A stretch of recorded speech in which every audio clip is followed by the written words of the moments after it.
Bueno, vamos a dar inicio al segundo panel. El segundo panel es sobre presente y futuro de los esfuerzos internacionales para el desarme nuclear y la no proliferación.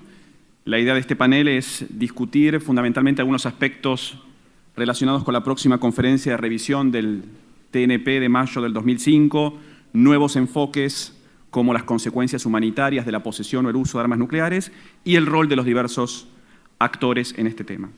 El moderador de este segundo panel es Gareth Evans. Gareth Evans es el exministro de Relaciones Exteriores de Australia, organizador de la Red de Líderes de Asia-Pacífico.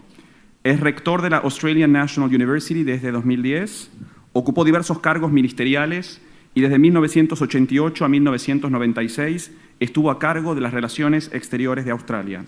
Fue senador, fue miembro de la Cámara de Representantes. También ha presidido importantes comisiones internacionales como la International Commission for Nuclear Non-Proliferation and Disarmament. Los expositores incluyen al embajador Roberto García Moritán, ex vicecanciller de la Argentina, miembro del Servicio Exterior de la Nación desde 1970. Ha sido representante permanente ante los organismos internacionales de Ginebra, presidente de la Conferencia de Desarme en 1993 y 2009. En su vasta trayectoria ocupó varios cargos de relevancia internacional, fue negociador por la Argentina de la Convención de Armas Químicas, jefe de diversas delegaciones del país, incluida la Conferencia de Revisión del TNP en el 2010.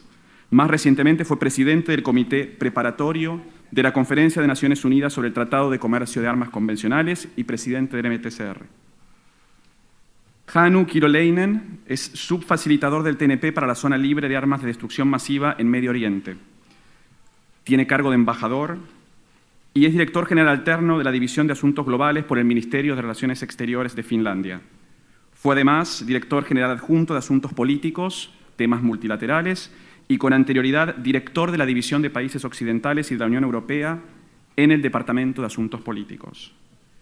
El embajador Sergio Duarte ha sido el alto representante de las Naciones Unidas para el Desarme, miembro de la Red de Líderes de América Latina y el Caribe. Fue embajador en diversos destinos, participó en numerosas asambleas generales de la ONU, fue asesor y posteriormente representante alterno del Brasil en la Conferencia de Desarme de Ginebra. Presidente de la Conferencia de Revisión del Tratado de Prohibición de Armas Nucleares en los Fondos Marinos y de la Conferencia de Revisión del Tratado de No Proliferación de Armas Nucleares en 2005. Fue presidente de la Junta de Gobernadores de la OIEA, además de haber ocupado relevantes cargos diplomáticos en Brasil. Por videoconferencia también tendremos en este panel a Alexander Kment, que es director para Desarme, Control de Armas y No Proliferación del Ministerio Federal para Europa, Integración y Asuntos Exteriores de Austria. Sirvió en diversas oficinas, fue director adjunto del Departamento de Asuntos de Desarme y jefe de Unidad de Asuntos Nucleares en varios organismos. Fue asistente especial del secretario ejecutivo del CTBTO y ha estado sirviendo como embajador y director para Desarme en la División del Control de Armas y No Proliferación. Está a cargo de la organización de la tercera conferencia sobre el impacto humanitario de las armas nucleares, que se llevará a cabo en Viena en diciembre de este año. Muchas gracias y los dejo con el panel. Well, thank you very much, Emiliano, for those introductions. Thank you to the wonderful Irma Aguelo and to the NPS Global for bringing us together. We have a wonderful panel to address the series of specific issues that will arise in this session, beginning with Roberto Maritain on issues relating to non-proliferation and the NPT review conference coming up next year in particular. Hannu Kiroleinen on my left on the frustrating but very politically important issue of the Middle East weapons of mass destruction free zone. Sergio Duarte on the road to disarmament, and by video, as you've heard, Alexander Kment, who will talk specifically, I understand, about the humanitarian consequences movement. But let me say, by way of introduction, a few general framing things.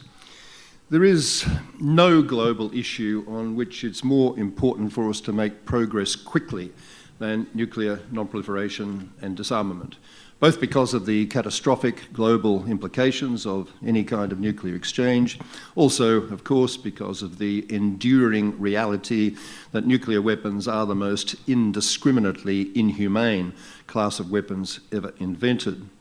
But the road to a nuclear weapons-free world is proving astonishingly difficult to drive.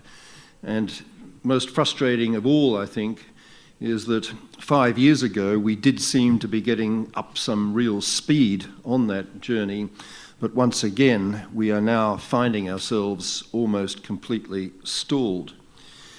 Let's look at the problems that we confront at the moment. All the present nuclear-armed states, all 9 of them, pay at best only lip service to the concept of a nuclear-free world, including the 5 paid-up members of the Non-Proliferation Treaty who are committed by that treaty to achieving ultimate nuclear disarmament.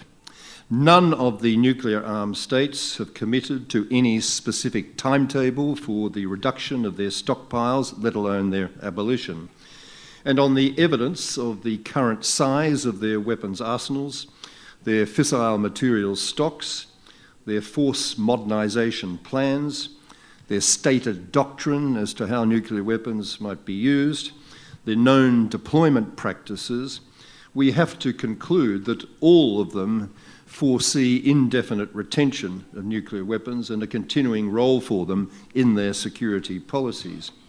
What makes things worse is that we seem in recent years to have been going backwards rather than forwards in this respect, notwithstanding all the very high hopes we had following the election of President Obama, who made it so clear in that famous speech of his in April 2009 that he was both intellectually and emotionally committed to nuclear abolition, and who leads with Secretary of State John Kerry and with Secretary of Defence Chuck Hagel what must be the most pro-nuclear disarmament United States team it's really possible to imagine.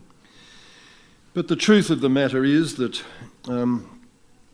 while the New START Treaty was and remains a real achievement, at least in reducing the number of deployed strategic weapons in the arsenals of each of the United States and Russia, the unhappy truth of the matter is that since then, the Obama administration has been reduced to almost complete impotence by a combination of congressional hostility, corrosive internal interagency processes, pressure from East Asian and East and Central European allies not wanting any diminution of the role of nuclear weapons in the protection of their own perceived security interests, a willingness to give undue weight to P5 solidarity at the expense of principle, for example, in their boycott of the first 2 conferences on the humanitarian consequences issue, and now, of course, with Russian hostility, given a whole new lease of life by the continuing Ukraine crisis, Russia's hostility to giving any further ground at all to further bilateral arms control negotiations. And these are really not the only grounds for gloom. Across Asia, as we've already heard in the last session, nuclear stockpiles are actually growing, not diminishing. Neither the 6-party talks process nor anything else has really done anything so far to curb North Korea's nuclear provocations. There is, of course, the continuing uncertainty about Iran's nuclear program, with just 4 days left now to meet the 24 November deadline. There's been no movement on the Middle East weapons of mass destruction free zone issue, which will be crucial, as we'll hear from Hanu, to next year's NPT review conference holding together, as it has been crucial in the past. There has been continuing complete paralysis of the Conference on Disarmament negotiations, or potential negotiations in Geneva, on the issue of a new treaty to ban the production of new fissile material for weapons purposes. There's been the continuing inability, as we've already discussed, to get the Comprehensive Test Ban Treaty ratified into effect.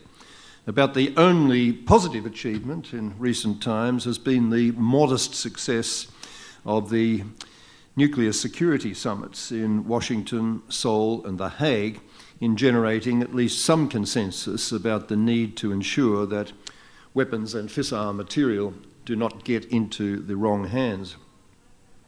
So the challenge for policymakers was, I think, stated superbly in the Canberra Commission report, in which Roberto Maritain was a prominent contributor. 3 succinct lines in that report back in '96, which have been repeated in every major analysis of this issue ever since. The challenge is this: so long as any state retains nuclear weapons, other states will want them. So long as any nuclear weapons remain anywhere in the world, they are bound one day to be used, if not deliberately, then by human error, system error, miscalculation, misjudgment. And any such use will be catastrophic for life on this planet as we know it. If we are to get serious about meeting that set of challenges, there are 3 distinct but interrelated sets of issues which have to be addressed. I'll describe them in terms of the base of the mountain, the mid-level of the mountain, and the summit of the mountain, because that's how they confront us in terms of the degree of political difficulty. But it is important to remember, as Ramesh Thakur said briefly in his last intervention, these issues all have to be addressed simultaneously, not sequentially. Progress is bound to take longer on some issues than others, but they are all closely interrelated, and work on none of these sets of issues can be postponed. At the base level, we have to get very serious, and we'll be talking about this afternoon, about nuclear security to ensure that weapons and fissile material don't fall into the wrong hands. This should be the easiest set of policy issues to advance, because nobody in the world is actually against this, either in principle or in practice. But frankly, we still need to do much better than the orgy of self-congratulation that we have heard coming out of Washington, Seoul, and the Hague summits might make one believe that we have done so far. There is now, sure, plenty of international regulatory architecture. There's plenty of announced national implementation measures, but there's still not nearly enough transparency, there's not nearly enough accountability for anyone to be really confident that enough that is fundamental is actually changing on the ground. And it won't, of course, help in this respect that Russia earlier this month announced that it will not attend next year's proposed Chicago summit, which is meant to be the grand finale of this whole nuclear security summit process. Moving a little higher up the mountain, we of course have to stay serious, as most of the world already is, about nuclear non-proliferation, including trying very hard to find negotiated solutions to the problem of Iran and to try to put North Korea back into the box from which it's already emerged, and continuing to try to strengthen, and I'm sure Roberto will talk about this, critical elements of the non-proliferation regime, including introducing meaningful penalties for NPT non-compliance or withdrawal, tougher safeguards, including universal embrace of the additional protocol, which is a far more rigorous safeguards regime. Also important in this context will be bringing the Comprehensive Test Ban Treaty into force, negotiating that ban on fissile material, securing weapons of mass destruction free zone protocol ratifications, and strengthening also non-treaty mechanisms like informal mechanisms like the Proliferation Security Initiative. And then, above all, we have to get serious about tackling the top of the mountain, taking serious, credible steps toward disarmament. And I know Sergio will talk a lot more about this. Doing this both for its own sake and also to strengthen the hand of those who are arguing for a tougher non-proliferation regime. I do think when we talk about disarmament, we have to do so in a way which has some real-world credibility and is seen as credible by policymakers, particularly when we talk about timelines for getting there. I personally would love to get to a totally nuclear weapon-free world by 2030, as Global Zero and other campaign groups argue we should pitch for. But frankly, it's hopelessly unrealistic to think that we can get that far by that date, given all the known geopolitical, psychological, and above all technical verification and enforcement problems which we know will exist in getting from low numbers down to zero numbers. I think we would be listened to, advocates of disarmament, we'd be listened to much more closely by policymakers if we concentrated in the immediate term not on absolute zero or a steady progression to zero, but rather to getting to a serious minimisation target in the next 10 to 15 years. That would involve, in the recommendation of the International Commission that I co-chaired with my Japanese foreign minister counterpart a few years ago, that would involve several things: a massive reduction in existing numbers from the 16,300 nuclear weapons we now have in the global stockpile down to 2,000 or less within the next 10 to 15 years. It would need to be accompanied by that reduction a universal commitment to a no first use doctrinal position, and that doctrinal position for each state, nuclear armed state, would have to be given real credibility, not only by dramatically reduced numbers, but by dramatically reduced deployment of nuclear weapons and their launch readiness, their alert status. Of course, this is not where we want to end up with a package of that kind, and of course we should keep campaigning, I believe, very hard for a zero world and a treaty regime, a convention to go with and to govern that world. But with a movement, the actual achievement of a minimisation objective of the kind I've described, I do think the world would be a lot safer and saner than it is right now. Well, these are all issues on which right-minded people will often have differences of view, and I'm sure there'll be some differences of view on this panel. Differences of view about priorities, differences of view about the way in which the issues should be argued. So to help us understand these issues, where we are now, to help us wrestle with how we move forward, let me move to the first of our excellent panelists, Roberto Moretan. Over to you. Gracias, Gareth, por tu presentación y por tus recientes palabras, que describen de manera importante una realidad compleja.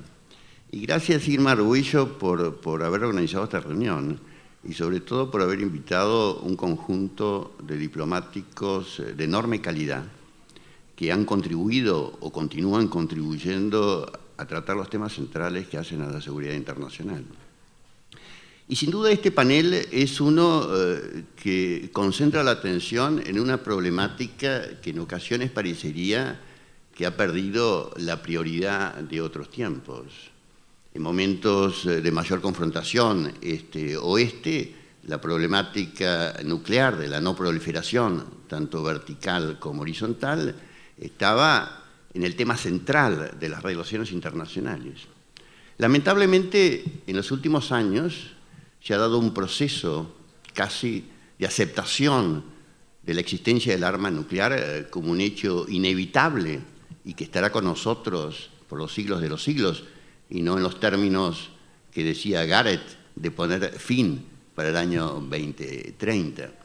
Consecuentemente, creo que ha llegado el momento de volver a iniciar una activa campaña internacional que ponga a esta temática en el centro de la preocupación de la comunidad internacional. El tema de las armas nucleares constituye, sin duda, la mayor amenaza a la seguridad de todos los países del mundo, por el hecho bien conocido de su enorme capacidad de destrucción. Y la situación es compleja, porque el proceso, tal como se puede concebir, y naturalmente siempre hay cosas opinables, pero permitiría pensar que podemos avanzar hacia un mundo donde los estados poseedores de armas nucleares, reconocidos o no reconocidos, sean 9 pueden proyectarse a un número considerablemente mayor si no se aborda esta cuestión con la debida determinación.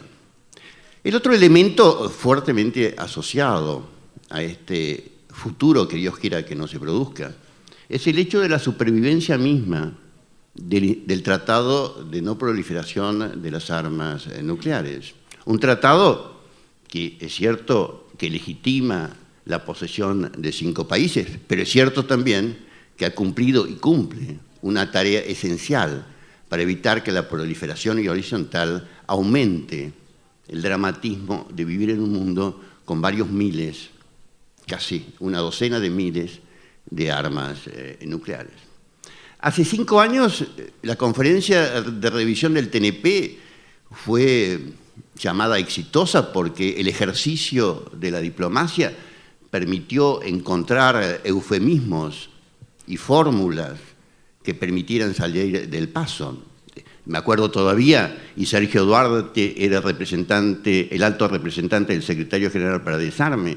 Me acuerdo lo que fueron las últimas 48 horas con algunos amigos como John Duncan, el embajador del Reino Unido, y otros que encontramos con pluma imaginativa y creativa fórmulas para salir del paso, en un documento que tuvo una rara mezcla de ser un documento de consenso y un documento del presidente, en cuestiones que evidentemente reflejaban el grado fuerte de diferencias dentro de la sala. Es evidente que en pocos meses vamos a vivir una situación similar en Nueva York en la próxima conferencia de examen, quizás parecida a la que vivió Sergio Duarte cuando le tocó presidir la conferencia de revisión hace algunos años. Ojalá no sea el caso. Pero evidentemente es difícil ser optimista cuando uno mira el documento final de la conferencia de examen del 2010 con la realidad actual. Algunas de esas promesas, como la creación de una zona libre de armas de destrucción masiva en Medio Oriente, y supongo que nuestro amigo Hannu hará referencia a la cuestión y nos dará su visión de los esfuerzos realizados por Finlandia, que sin duda han sido excelentes, pero que han enfrentado la realidad que todos conocemos. Pero ese no ha sido el único problema. Quizás el que destacó Gareth Evans hace un instante es uno de los puntos centrales. Si uno mira los esfuerzos de los estados que poseen armas nucleares para avanzar en un clima hacia un mundo de mayor razonabilidad en materia de armamentismo, la situación es francamente, en mi opinión, desilusionante. Basta ver la adjudicación del presupuesto de Estados Unidos a la Secretaría de Energía, presupuesto 2014, adjudica 16.000 millones de dólares para la modernización y actualización de los arsenales nucleares. En los últimos días, informaciones de prensa en los principales medios norteamericanos destacan algunas falencias de seguridad o de manejo de los arsenales norteamericanos que permite presuponer que es una forma de concientizar a la población de la necesidad de nueva adjudicación de fondos. Naturalmente, la situación hacia la modernización y actualización de los arsenales norteamericanos no se da solamente en el marco de las decisiones de la Casa Blanca. Situaciones muy similares y seguramente con el mismo ritmo, aunque las informaciones públicas son menos conocidas, tienen lugar también en el Kremlin y sin duda en otras capitales relevantes de los 9 estados que poseen armas nucleares. Es cierto que el argumento de que hoy los arsenales, incluso de las superpotencias, no son similares en cantidad a los de los años 80, en momentos más críticos de la Guerra Fría. Pero lo cierto es que los arsenales de las principales potencias es suficientemente superabundante, por ser de varios miles, para destruir quizás la galaxia más que la Tierra. Consecuentemente, es obvio que excede cualquier necesidad de seguridad nacional. Por otro lado, hemos visto que ha sido desilusionante también la diplomacia aplicada en los últimos años. Las perspectivas iniciales que señaló Gareth con relación a las intenciones del presidente Obama se plasmaron en un primer acuerdo esperanzador, pero lamentablemente no hubo ningún paso posterior. Nada permite, lamentablemente, pensar que Washington y Moscú en un futuro próximo van a avanzar en el tratamiento de esta cuestión. Por el contrario, recientemente ha habido dudas sobre la continuación de un tratado importantísimo, que es el INF. Que existan dudas sobre la continuidad de ese instrumento, creo que es un tema de enorme preocupación y materia de consideración. Por otro lado, el hecho que Rusia y Estados Unidos se sienten a negociar, y Dios quiera que lo hagan pronto, no es suficiente tampoco. Nunca hemos visto, desde la existencia del arma nuclear en Francia, Reino Unido, en China, que esos tres países se hayan incorporado en algún momento alguno a una negociación tendiente a también disminuir y eliminar sus propios arsenales. Jamás hemos visto un acuerdo que incluyera a esos países. Naturalmente, el argumento es ¿por qué vamos nosotros a negociar nuestros reducidos armamentos, dicen esos tres países, cuanto los varios miles de Rusia y de Estados Unidos deberían primero ser los que tomen la iniciativa? Creo que ese argumento podría ser válido hace algunas décadas. Me parece que con las características del mundo actual, ese argumento cada día es de menor importancia desde mi opinión. ¿Qué decir entonces de los otros nuevos actores centrales en la problemática del armamentismo nuclear, como es el caso de Pakistán, India, Israel y Corea del Norte? La reciente visita del jefe de Estado de la India a Washington, de acuerdo al comunicado bilateral firmado, permite pensar que Estados Unidos ha reconocido el estatus nuclear de la India como un factor de la realidad, que por otro lado es cierto, es un factor de la realidad y que hay que tratarlo con la seriedad del caso. No es sencillo, sin duda, en el marco del TNP, pero es evidente que es una asignatura pendiente, como es también la situación del armamento nuclear de Israel, de Pakistán y de Corea del Norte, aunque el caso de Corea del Norte creo que somos todos conscientes que es de características muy especiales y que merece quizás ser tratado con mayor perseverancia a la que hemos visto en el último año y pico. Estos temas evidentemente van a estar de vuelta en la mesa en mayo en New York, quizás con un énfasis mucho más dramático, en virtud de que en los últimos 5 años, desde la última conferencia de examen, prácticamente nada ha ocurrido y por el contrario, lo que se nota es un crecimiento sustantivo de esos arsenales. En materia de no proliferación horizontal, la situación tampoco es del todo entusiasta, y yo sé que Gareth, y pido disculpas por la extensión. En materia de no proliferación horizontal, la situación tampoco es todo lo entusiasta que debería ser. Es de esperar que en estos días el G6 e Irán alcancen un acuerdo. Sin embargo, parecería que todo está dirigido a que haya una extensión de las negociaciones, a que se concluya el instrumento. Espero estar equivocado, porque creo que sería importante un acuerdo con Irán. Lo que siempre me he preguntado es si prioridades geoestratégicas en Medio Oriente no están modificando la absoluta prioridad de evitar los riesgos que Irán adquiera suficiente material fisionable para eventualmente en un futuro tener un arma nuclear. Es una negociación que incorpora elementos geopolíticos regionales, en general no produce resultados que estén a la altura de las necesidades y de las prioridades universales. En general producen satisfacciones de mediano y corto plazo. Ojalá me equivoque y la situación no sea esa.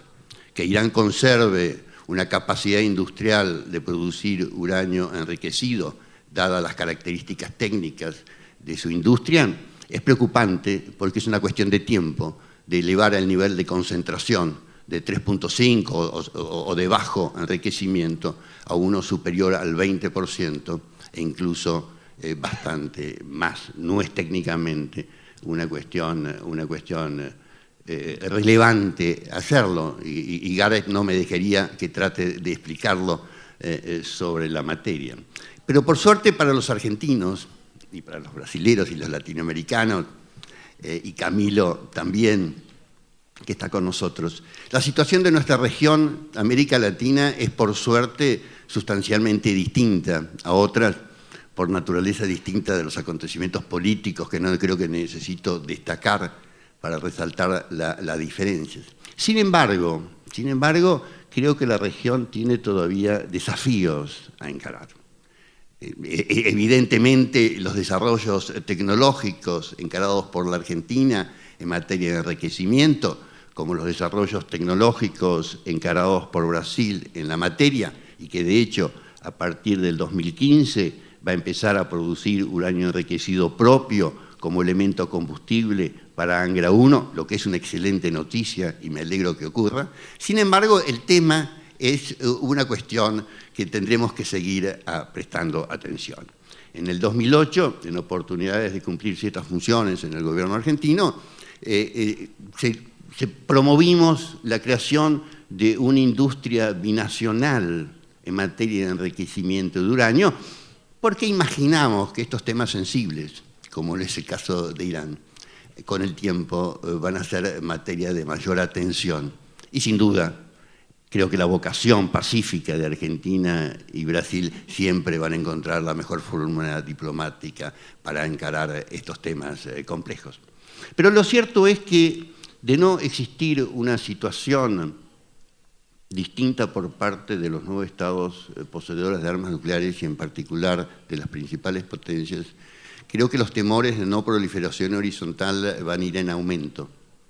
Y el mantenimiento y el fortalecimiento del TNP, la adhesión de todos los países al protocolo adicional, creo que debería ser, junto al desarme nuclear, un objetivo a perseguir a fin de asegurar que entramos dentro de un tejido de instrumentos capaces de prevenir situaciones desagradables.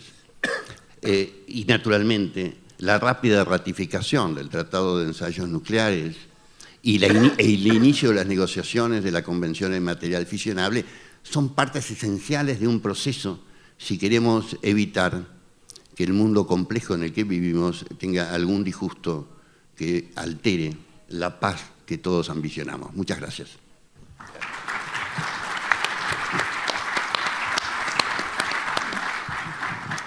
Well, thank you, Roberto Moreton, for an excellent, sharply focused presentation. I'm sorry to be a little tough on you about time, but I really do want to maximize the opportunity for interaction at the end of this session. With that in mind, over to you, Hannu Karolainen. Thank you, Mr. Moderator. Let me start by congratulating Irma for arranging this seminar and thank for the invitation to participate in this timely panel. My intention here and today is not to talk at length about the current situation on the ground in the Middle East region, yet I am of course speaking against the backdrop of the worrying situation in parts of the region where violence and instability regrettably continue.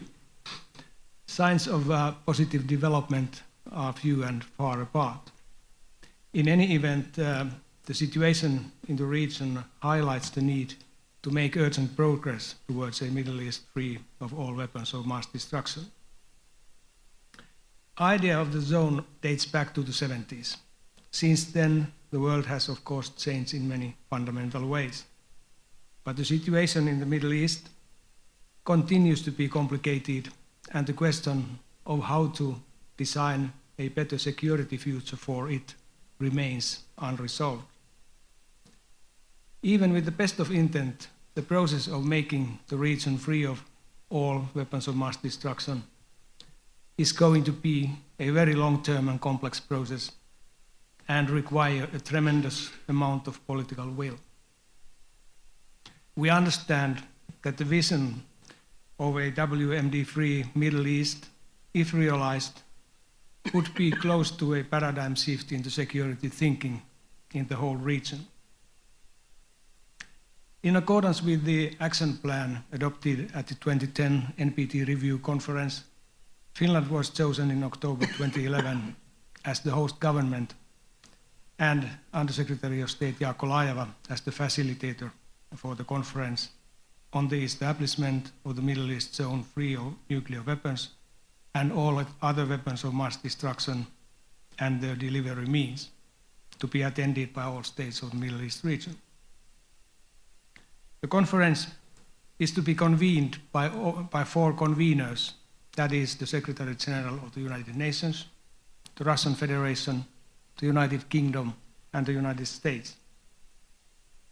The job of the facilitator, Ambassador Laajava, is to help in making progress towards conditions which would enable the convening of the Helsinki Conference. The conference project should be such that it would not only fulfill the mandate of the 2010 NPT Review Conference, but also one which all regional states are willing to participate in. So there is a kind of conceptual dualism written into the mandate. On one hand, there is the decision to be implemented. On the other, the willingness to participate of all regional states has to be secured. This dualism becomes meaningful and tricky in the light of the fact that one regional state was not involved in the decision, not even present at the 2010 Review Conference. In implementing his mandate, the facilitator can only rely on soft diplomatic measures. He has now been involved in the efforts in preparation for the conference for almost 3 years. The facilitator and his team have consulted states in the region and beyond, participated in numerous conferences and seminars, made presentations to many parliaments and civil society actors. So far, several hundred bilateral and multilateral contacts have been made. There is tremendous international support and interest regarding this project. Let me try to put the project into a perspective. In the beginning of the consultations, the positions on the priorities differed fundamentally. For some, any talk about disarmament could be contemplated only after there is a genuine peace in the Middle East, so they would like to see peace before disarmament. Whereas others insist that first there must be disarmament and only then can they talk about peace. The facilitator has taken the view that nothing happens in a vacuum, and one should aim to make advances in both areas simultaneously.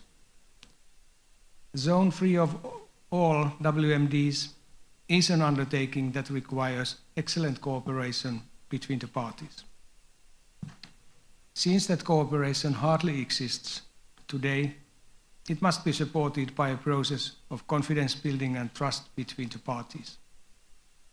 In other words, the establishment of a zone free of all WMDs must be supported by a political process and dialogue about the overall security development in the region.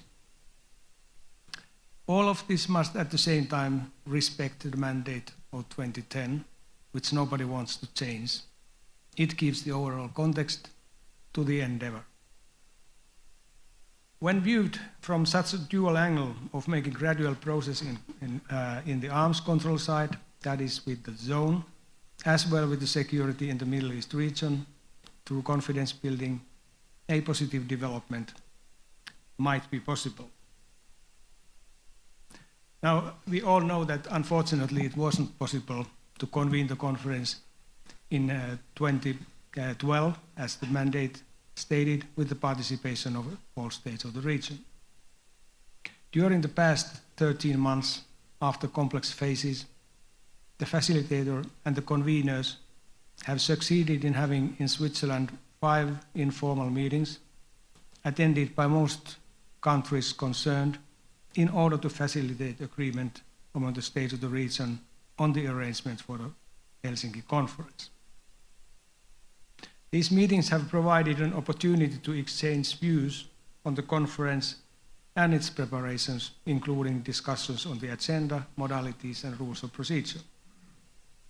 The states of the region have made a remarkable contribution in the consultations, and they have shown constructive approach in connection with these gatherings. Participants, including Arab partners and Israel, have presented their ideas on various aspects of the conference in Helsinki.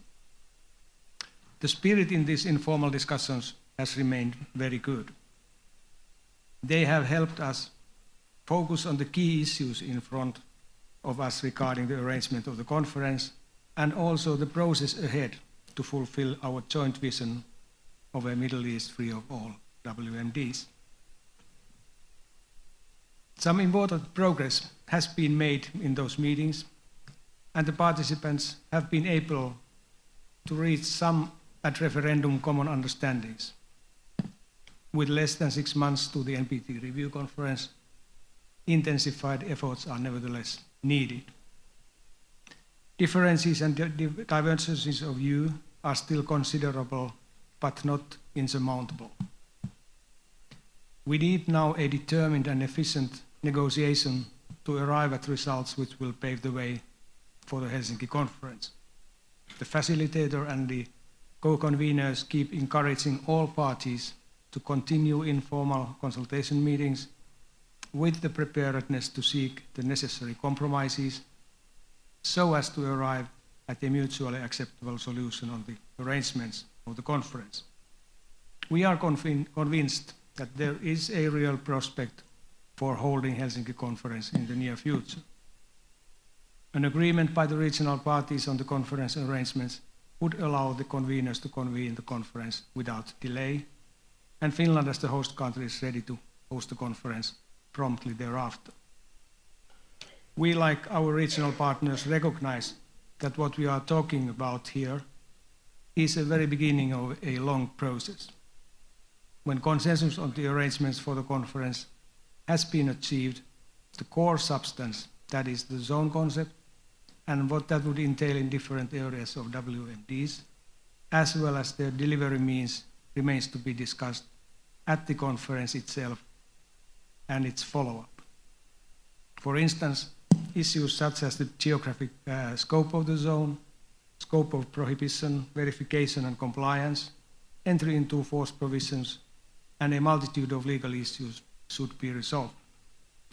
One should also take into account the specifics regarding the different WMD categories, namely nuclear, chemical, and biological, plus their delivery system. At the same time, the participants should be able to agree on how to support the establishment of such a zone, how to contribute to confidence, security, and cooperation in the Middle East in order to sustain the process towards the zone. This would represent a major long-term political and expert undertaking which would take place against the backdrop of the actual situation on the ground. Obviously, one would have to proceed in a gradual fashion. And let's have no illusions, all of this would be, no doubt, extremely complicated. Yet such a conference would be very important for the future of the Middle East region. It is indeed a conference for the region. It is the participating regional states and not outsiders who must have the ownership of this endeavor for it to succeed. Successful process would have important repercussions to the entire Middle East security. Thank you.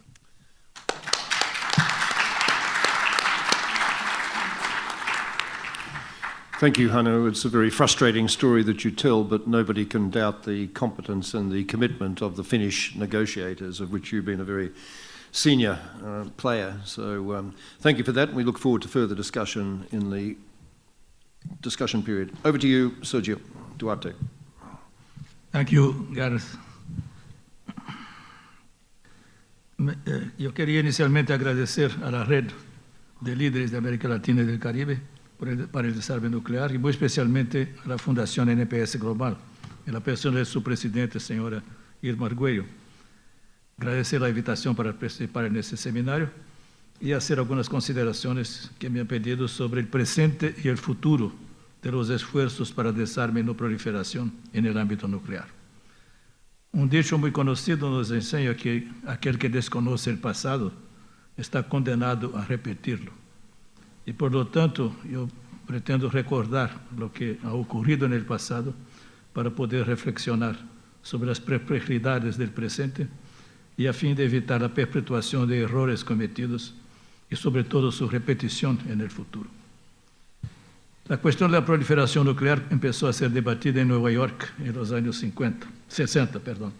La crisis de los misiles de Cuba en 62, la primera explosión nuclear china en 64, estimularon las dos superpotencias de la época, Estados Unidos y Unión Soviética, a considerar con seriedad esfuerzos conjuntos para evitar la proliferación de armas nucleares.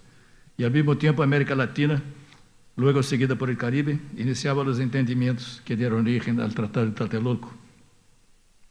En 1965, una resolución de la Asamblea General que recibió el número 2028 instó al Comité de Desarme de 18 naciones, el ENDC, la sigla en inglés, a reanudar con urgencia sus labores, con miras a la negociación de un tratado internacional para evitar la proliferación de armas nucleares, que debía ser basado, entre otros, en los siguientes principios.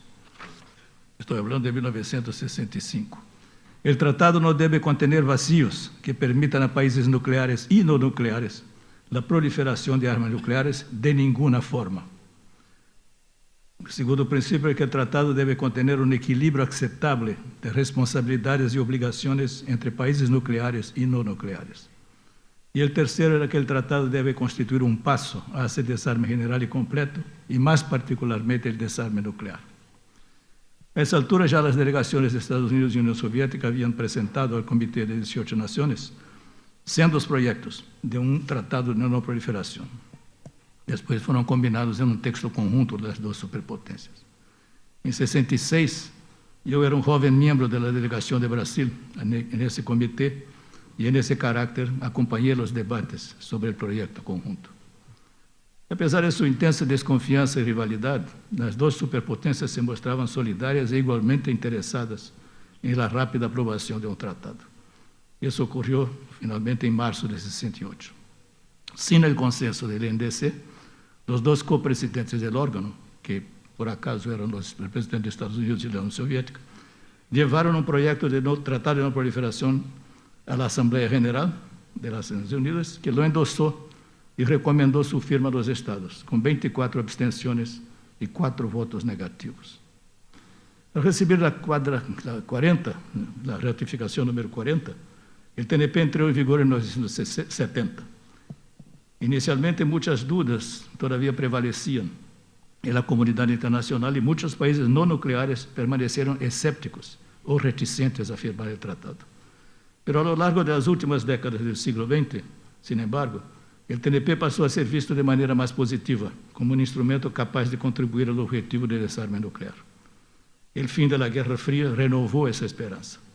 Y hoy solamente 3 Estados miembros de las Naciones Unidas no firmaron el tratado y uno anunció su retirada en 92. Esos 4 adquirieron armas nucleares, aunque los términos del TNP no sean formalmente reconocidos como estados nucleares. Y el tratado es, con toda justicia, considerado la piedra angular del régimen internacional de no proliferación. El primero de los principios adoptados en 65 buscaba impedir la proliferación de armas nucleares en cualquier forma, tanto a países ya poseedores como a aquellos que no las poseían. Y sin lugar a duda, el TNP representó un considerable éxito en la contención de la proliferación llamada horizontal. Hasta hoy, ninguno de los miembros no nucleares del tratado se ha dotado de armamento nuclear. Sin embargo, los arsenales existentes en manos de los 5 países reconocidos por el tratado como poseedores aumentaron vertiginosamente durante las décadas siguientes, configurando la proliferación que se llamó la vertical. El armamento nuclear actualmente en manos de esos países continúa siendo perfeccionado y modernizado con la aplicación de abultados recursos financieros en los próximos años y durante décadas en el futuro, tanto cuanto sabemos. Se calcula que los 9 países que disponen de armas nucleares gastarán aproximadamente 100 mil millones de dólares por año en ese esfuerzo. No se conoce exactamente el alcance ni el sentido de esa modernización, que se podría describir como proliferación tecnológica. El segundo principio trataba de un equilibrio aceptable de responsabilidades y obligaciones entre países nucleares y no nucleares. Pero las responsabilidades y obligaciones contenidas en el tratado son manifestamente desiguales. Los países no poseedores se obligaron a someterse a un sistema de verificación de cumplimiento de su compromiso de no adquirir armas nucleares con mecanismos cada vez más restrictivos e intrusivos sobre sus actividades pacíficas, mientras que ninguna obligación comparable se aplica a los poseedores. Además, hasta el momento, el tenue comprometimiento con el desarme nuclear contenido en el artículo 6 del tratado sigue sin expresión práctica. El tercer principio, según el cual el TNP debería constituir un paso hacia el desarme nuclear, sigue también en el olvido. Hasta ahora, todas las medidas multilaterales propuestas por los países nucleares o sus aliados buscan reforzar aún más los instrumentos de no proliferación. Ninguna de ellas trata el desarme propiamente dicho. Ninguna arma nuclear hasta hoy fue desmantelada o prohibida como resultado de negociaciones en el ámbito del TNP o de otros entendimientos multilaterales. Esses países insisten en la idea de que un tratado sobre prohibición de material fisible para el uso en armas nucleares constituye lo que, según dicen, el próximo paso lógico. Muchos no nucleares están en desacuerdo. Como sabemos, la producción de material fisible para fines militares ya está prohibida a los países no nucleares por el TNP.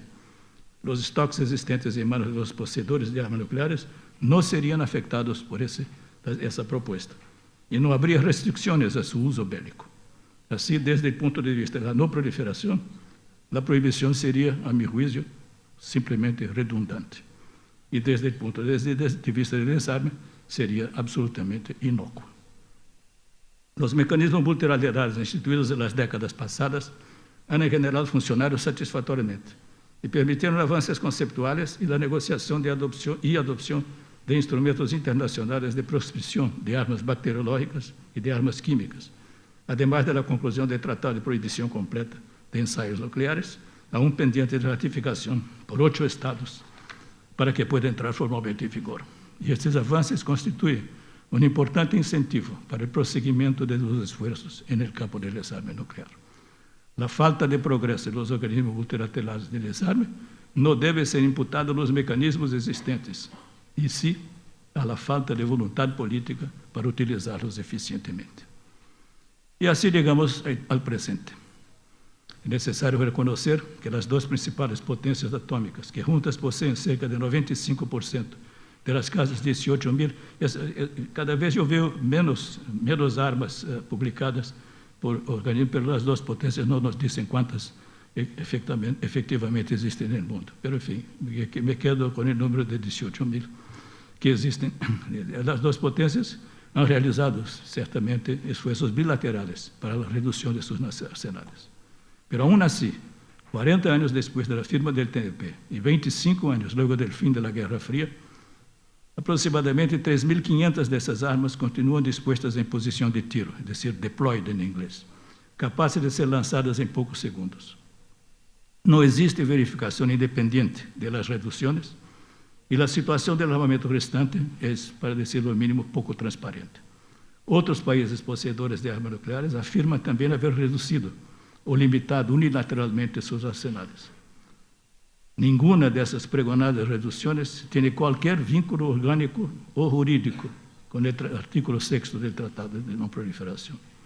As potências nucleares parecem interpretar o TNP como um instrumento legitimador da possessão indefinida de seus arsenales e defendem agora a necessidade de estabelecer condições adequadas que elas mesmas não definem com claridade, para que seja possível progressar em direção a um mundo livre de armas nucleares.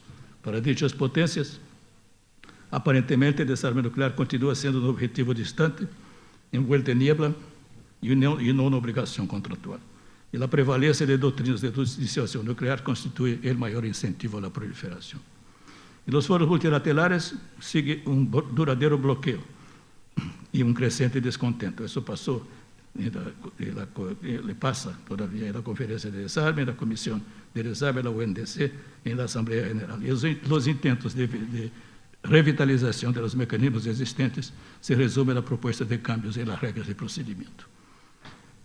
As conferências de exame do TNP também têm resultados decepcionantes. Os 13 passos aprovados em 2000 foram quase imediatamente negados. La conferência de 2005 do TDP não resultou em nada. E depois de mais de 4 anos, o plano de ação de 2010 permanece sem consequências práticas.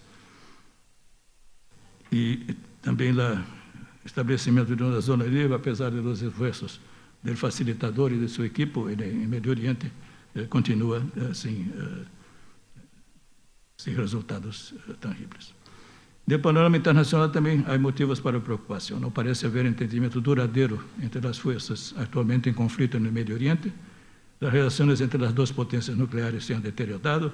Nos últimos anos, as tensões entre os países do noroeste de Ásia han aumentado e as dificuldades encontradas para uma solução satisfatória sobre a natureza do programa nuclear iraní aumentam a preocupação sobre a possibilidade de uma atmosfera de divergências e recriminações mútuas na próxima conferência de exame do TNP em 2015.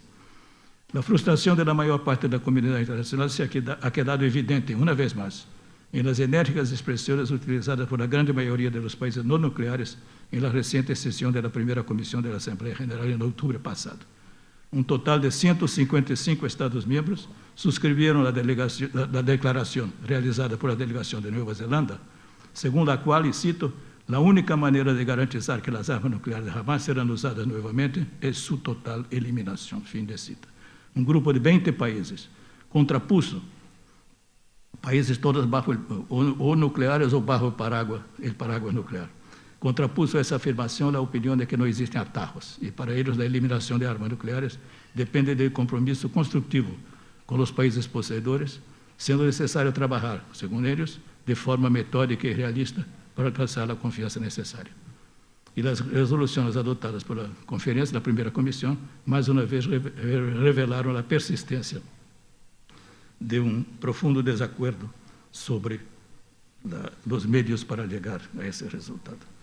Pronto se cumprirá siglo de la proibição de gases asfixiantes, embrião das convenções que proibiram 2 categorias de armas de destruição massiva, as bacteriológicas e as químicas. A terceira categoria compreende as armas nucleares. É animador ver que nas conferências de Oslo e Nayarit, 2 possuidores de armas nucleares participaram nessas 2 conferências e um terceiro acaba de ser pública sua intenção de comparecer à conferência de Viena. Nenhum instrumento concebido para a destruição tem efeitos mais indiscriminados e mais nocivos que a arma nuclear. Com base na experiência do passado, e com isso concluo, e na atual situação dos esforços para desarme e proliferação nuclear, é inevitável a conclusão de que, para assegurar êxito no futuro, é necessário não insistir em métodos que não resultaram em nenhum progresso tangível hacia compromissos multilaterales eficazes, nem tampouco em medidas concretas de desarme nuclear. A completa eliminação das armas nucleares no presente é imperativo para a segurança de toda a humanidade no futuro. O debate sobre as consequências humanitárias é elemento promissor nesse caminho e deve estar, como sugeriu Roberto, no centro da temática internacional. Muchas gracias.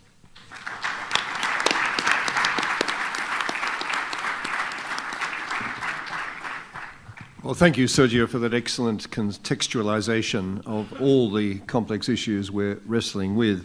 You finished by referring to the humanitarian consequences movement. We now have, I hope, a very short video contribution from Alexander Kement, who, as you know, is the key Austrian facilitator for next month's conference on just that issue. So can we turn now to that video? Dear colleagues in Buenos Aires, it's a real pleasure for me to participate in this panel with such distinguished colleagues.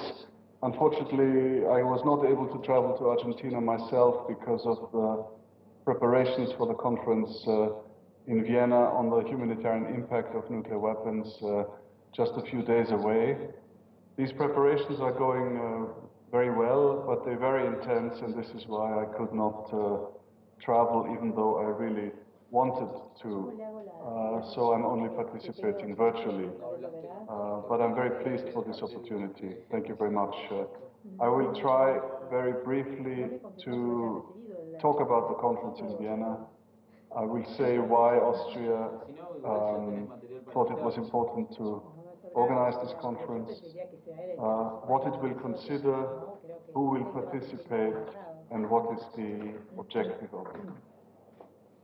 We have decided to organize this conference because we are deeply concerned about the direction in which the international nuclear weapons debate is going. We see non-proliferation as a grave threat that is very hard to control unless we at the same time take collectively credible steps away from an international security system where nuclear weapons play a role. The international efforts to achieve this have not been successful. The NPT is under terrible threat from a variety of reasons, but one of those reasons is the lack of credibility in the implementation of its disarmament obligation, and the lack of credibility that implementation steps have seen so far. So we want to contribute to a much greater sense of momentum and to a much greater sense of urgency that in the 21st century we need away from nuclear weapons. Unfortunately, some of the developments that we've seen are a little bit discouraging, but we think that the geopolitical developments of the past few months, if anything, they have underscored the urgency to really get very serious about this. So we want to contribute to as much momentum as possible. We want to do this, and we cannot do this alone, of course. We want to do this with the greatest possible number of countries supporting the humanitarian core of all these treaties, which is essentially, these treaties exist essentially to prevent humanitarian harm from happening. So we want to provide a framework and provide a forum where all states and all stakeholders, civil society, Red Cross, Red Crescent, international organizations, elected parliamentarians, academia, where they rally around these absolute core principles and to focus on those. We have spent decades talking about nuclear weapons primarily from a security policy perspective, but this perspective needs to be urgently complemented by the humanitarian imperative to prevent harm, because the consequences of nuclear weapons use are significantly greater even than we were led to believe until now. Similarly, the risks about nuclear weapons used deliberate or inadvertently are significantly more considerable than we were led to believe.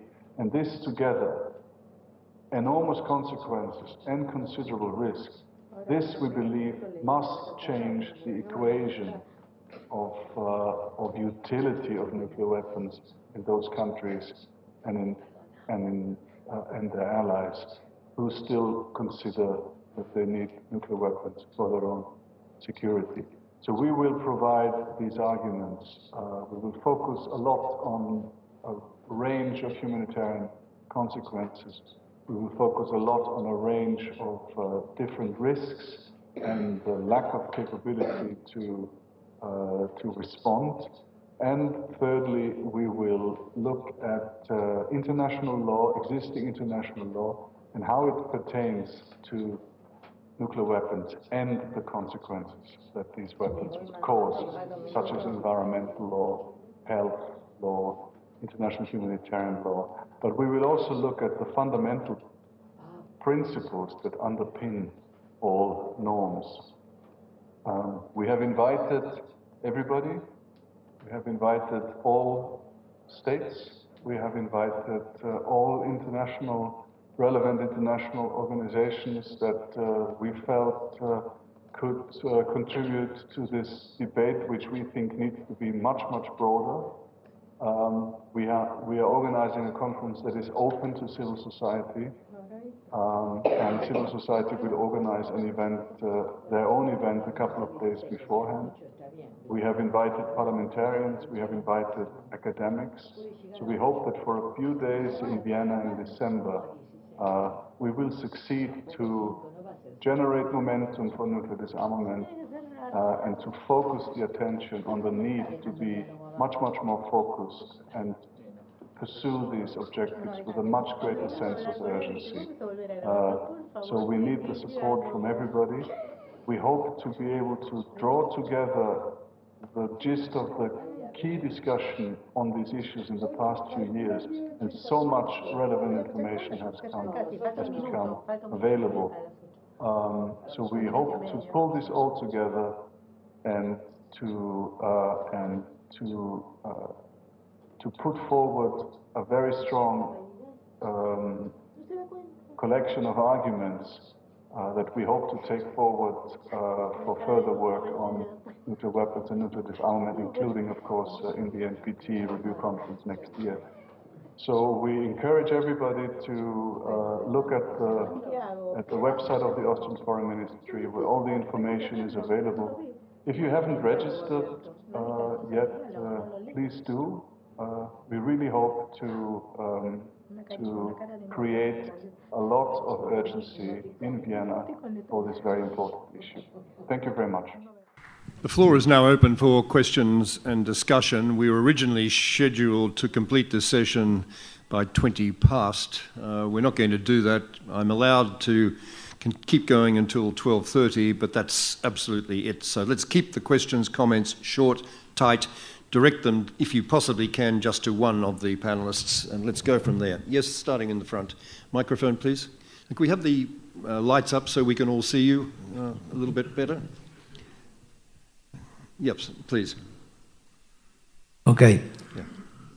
Primero le hago la pregunta. Después le comento el entorno de dónde surgió esa pregunta. Ahí va. ¿Existe posibilidad de que algunos países en el desarrollo horizontal de la tecnología nuclear puedan adquirir la misma comprándola a países que ya la tienen? Esa es la pregunta. Le digo en el contexto de donde lo saqué. Existe en Argentina una página web que se llama El Informador Público, que bajó en el mes de mayo una página del Ministerio de Relaciones Exteriores de Arabia Saudita, lo cual en esos momentos en donde tenía muchas diferencias de criterio con Estados Unidos en la forma como estaban llevando a cabo el G6 para tratar de que Irán no avanzara en su plan nuclear, y que en esos momentos aparentemente Estados Unidos había disminuido las presiones sobre Irán. En esa página del Ministerio de Relaciones Exteriores de Arabia Saudita expresaba que el ministerio había reclamado a Pakistán el cumplimiento del pacto secreto en virtud del cual Arabia Saudí había estado financiando durante 15 años el programa nuclear pakistaní. Y eso implicaba la entrega de 10 vectores nucleares a Arabia Saudí. Perdón por la demora en hacer la pregunta. Is that a question to anyone in particular or just a comment? Never mind. Next. La pregunta es a usted, que es el que preside el panel. Digo, sobre si existe, la pregunta era, ¿existe posibilidad de que distintos países que no tienen desarrollo nuclear puedan adquirir vectores nucleares o lo que sea, adquiriéndolo mediante la compra a países que lo tienen, como podría ser este caso que desconozco. Well, the Non-Proliferation Treaty is supposed to deal with just that issue about the supply to other countries of nuclear weapons and material, and it's supposed to set constraints on doing that. How effectively it's doing it is a question in issue. Roberto, you might wish to comment on that very quickly, and because I do want to move on. Gracias. La respuesta es que legalmente no. De acuerdo a los instrumentos internacionales, legalmente no. La transferencia de material fisionable para armas nucleares no puede ser objeto de transferencia legal. Es cierto que existe información sobre tráfico ilícito en algunos casos, pero la respuesta es no. Yes, in the front over here. And could somebody please put the lights up so we can actually see you up here? I know this is very sexy being in the dark, but it's not very conducive to good exchange. Right. Yeah, okay. Well, I don't know if it is working okay. My name is Álvaro Bermúdez from the Latin American and Caribbean Leadership Network. And I remember one point. Before I want to congratulate you, you have a very high level for this issue, and I think we have a very good opportunity to have your knowledge for all us. But I remember one point you said, Evans, about the summits. The summits began with the proposal of Obama, I think in 2010, the first. And we were in Rio talking with my friend Sergio Duarte in the university about these subjects. And there is one question that is very important. I think that the summit are talking about something about 15% of the material, I mean, to control 15%, mainly the material that is in private hands. But what happened with the rest, the 85%, or what we suppose is under high security, but you know that sometimes there are some problems. Remember Y-12 in Tennessee and others. So this is one question. The other one is that many countries, like my country, are a little bit worried because in this summit we have Mexico, Argentina, Brazil, Chile, but we are not. And that won't happen. Sometimes, well, we have seen the humanitarian effects. It's for everybody, I think. If something happens, we will be affect everybody. So at the same time, you know how it's a summit, and then when there is a proposal, there are some, let's say, some countries that have some links, diplomatic links, economic links, and then when you make a proposal, it would be better, especially for us, to have more weight in the sense of having more countries involved in all these subjects. So I think these 2 points could be a good answer if it is possible from your side. Thank you. I think a lot of the discussion will take place this afternoon about the Nuclear Security Summit and the attendance and so on. But Sergio, would you like a quick response? Yes. Well, as we know, the initiative by President Obama was in 2009 at the Security Council of the United Nations, and the offspring were several meetings, yearly meetings, sponsored by 3 or 4 different countries on security of materials, how to secure materials to prevent they are going, as Garrett says, to wrong hands.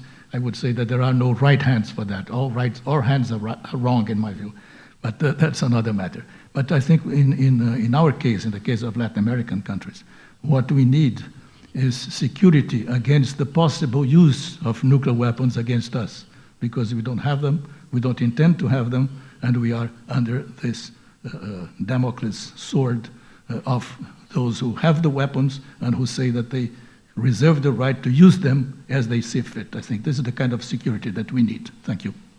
Thank you. Gentleman in the second row, please.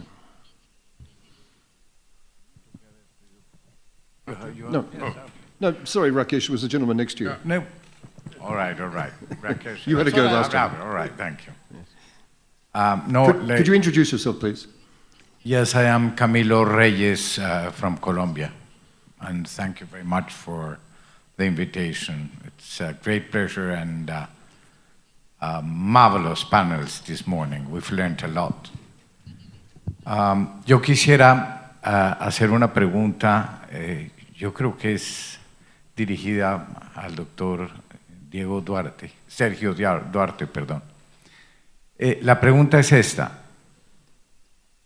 En tu opinión, los sistemas de seguimiento de los desarrollos en América Latina para la no proliferación son suficientes y totalmente transparentes? La pregunta la hago por lo siguiente, porque la información que nosotros recibimos de diferentes publicaciones es que ha habido desarrollos tanto en Brasil como en la Argentina, por ejemplo, en la construcción de unos submarinos nucleares que siguen siendo desarrollo de planes cívico-militares, en el caso de los submarinos obviamente militares, para el resto de América Latina. Sergio, ¿podemos estar totalmente seguros de que nuestra única preocupación debe ser el desarme y no la no proliferación? One for you, Roberto. For you? For you or for Sergio? Roberto. Oh, maybe Desastre, infelizmente não é um desastre nuclear. both of you. Okay. Eu quero dizer muito rapidamente que um submarino nuclear não é um submarino que leve armas nucleares. É um submarino propulsionado com um reactor nuclear. E nisso há que entender essa diferença. A segunda coisa é que na América Latina todos os países estão bajo as regras do Tratado de Não Proliferação. E, además, Brasil e Argentina estão também bajo as regras de seu acordo quadripartite que han celebrado nos anos 90. Eu creio que uma coisa é a proliferação de armas nucleares, outra coisa é o desenvolvimento de sistemas de propulsão nuclear dentro de uma nave que é evidentemente uma nave militar, mas que não leva armas nucleares. Roberto, another comment? Creo que la respuesta de Sergio es clara y coincido con su punto de vista. Sin embargo, entiendo qué nos está diciendo Camilo, en el sentido de que todos sabemos que los elementos combustible para el reactor a propulsión tienen características técnicas y de concentración de uranio distintas a los combustibles que se utilizan en un reactor nucleoeléctrico. Y en ese contexto la pregunta de Camilo es ininteresante. Pero, como Sergio dijo, todos los elementos y materiales en poder de nuestros países están bajo salvaguardias del Organismo Internacional de Energía Atómica, además de estar en el marco del intercambio de contabilidad de materiales nucleares bilateral que tenemos.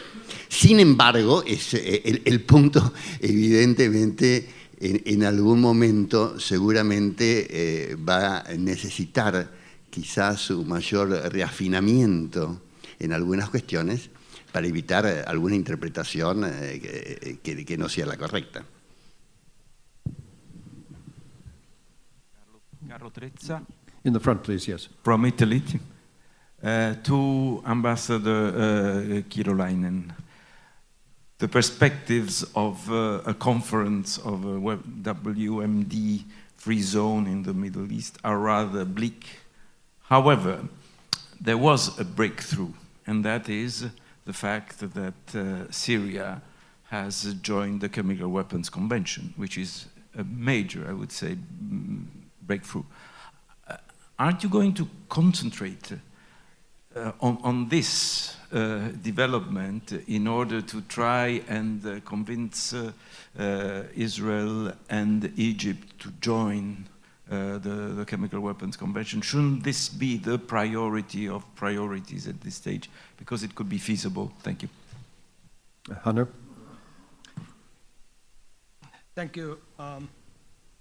Well, of course, as you know, the main task of the facilitator is the creating conditions for the convening of the conference, and the acceding to the conventions and the practical measures of creating the zone would then be tackled in the conference and in the follow-up to the conference. So in that sense, what has happened in Syria on the ground and in terms of accessions is certainly positive, but doesn't have the, as you said, breakthrough capacity in the preparations for the Helsinki conference. Okay, Ambassador Sood. Thank you. Thank you. And let me just say that the very objective kind of history of the NPT that Sergio brought out leads me to this question, namely that, in a sense, we have to, first of all, understand what the illness is before we can make a prescription for it. And therefore, I mean, if we understand that the NPT has now reached the limits of its success, and we accept that, then we, in a sense, move to the other side of the equation, which was disarmament, which, as Sergio also pointed out and Roberto said, is something which has been in relatively short supply. And then we look at the changing nature of disarmament. I mean, throughout the Cold War, the disarmament equation was dominated by the great power dyad. And as we move to Asia Pacific, it is no longer going to be dominated by a great power dyad, and we have to move away from bilateral approaches of that kind into something very different. And what I would like to ask the distinguished panel, including yourself, Mr. Chairman, is can we start changing our way of thinking in this regard? Well, a good way of changing our thinking, I think, would be for India itself, your own country, to take some leadership in this respect, in identifying a way forward and, in fact, taking some leadership role itself. For example, by ratifying the Comprehensive Test Ban Treaty without waiting on United States and China to do so. Also, because, I mean, there's no evidence whatsoever that you need to do any physical testing in order to maintain the quality of your own nuclear stockpile. I don't believe you'd be putting anything seriously at risk in this respect. But frankly, I think all of us, rather than pointing the fingers at others, have to accept the responsibility of doing what we can. Australia needs to do something, along with Japan and South Korea, to make absolutely clear that we don't want to rely on nuclear weapons for our security protection, other than perhaps in the extreme contingency of a direct nuclear threat. We should make it clear that we support America signing up to no first use in that respect. But there's other ways in which countries like India that are presently outside the Nuclear Non-Proliferation Treaty can sign up to disciplines that are associated with that treaty. You could actively support the Fissile Material Cutoff Treaty in Geneva, rather than just waiting as everybody else is for the stalemate over Pakistan's refusal to consent to negotiations to proceed. You could be perhaps a lot more rigorous than you have been in terms of being willing to sign up to verification mechanisms in the context of at least your civilian nuclear facilities, which would put you in the same position as other members of the NPT that have submitted to those safeguards. And I say that in the context of the current bilateral negotiations with my country, Australia. So I'm being a bit tough in response, Rakesh, but I think this is part of the deal, that all of us, if we want to move the game forward and move to the kind of multilateral negotiations that you are suggesting very, very sensibly, and I agree with you, I think we all have to put something on the table to make those negotiations a reality, and rather than just a pipe dream. But let me ask my other panellists for a quick response, and then if you want to come back, by all means you can, but we'll then have to wrap it up. Sergio, do you want to say something? Yeah, just that many people have been advocating a change of mind, a change of mindset on questions of disarmament. I'll just quote what my successor in the job of High Representative for Disarmament Affairs, Ms. Angela Kane, said very recently. She said that we need a swerve, that's the way she put it, towards decisive action for nuclear disarmament. And that means using the step-by-step concept by identifying real steps that can be taken towards nuclear disarmament. And she said in that context that we need real evidence that disarmament is in fact underway, and that it is, I'm quoting her, and that disarmament is much more than simply a distant goal to be pursued by baby steps, which every parent knows have a tendency to move both forward and backward. This is what she said, and I agree entirely with her. Thank you. Roberto, do you want to comment? Gracias. Solo con relación a un punto de Rakesh. Rakesh nos señaló que quizás el TNP ha llegado a su límite y consecuentemente la necesidad de cambio de enfoque y de un enfoque más creativo. Yo, sin embargo, no creo que haya llegado a su límite, Rakesh, y tengo esperanzas que no sea el caso. Creo que es una piedra angular sobre la cual tenemos que seguir trabajando. Debilitar el TNP creo que sería catastrófico para todos. Creo que la presión tiene que ser a quienes poseen armas nucleares y creo que debemos volver a poner como tema número 1 de la agenda multilateral la cuestión de la proliferación vertical y del desarme nuclear, con el énfasis que lo hicimos muchos de nosotros hace algunos años en los momentos de mayor confrontación este-oeste.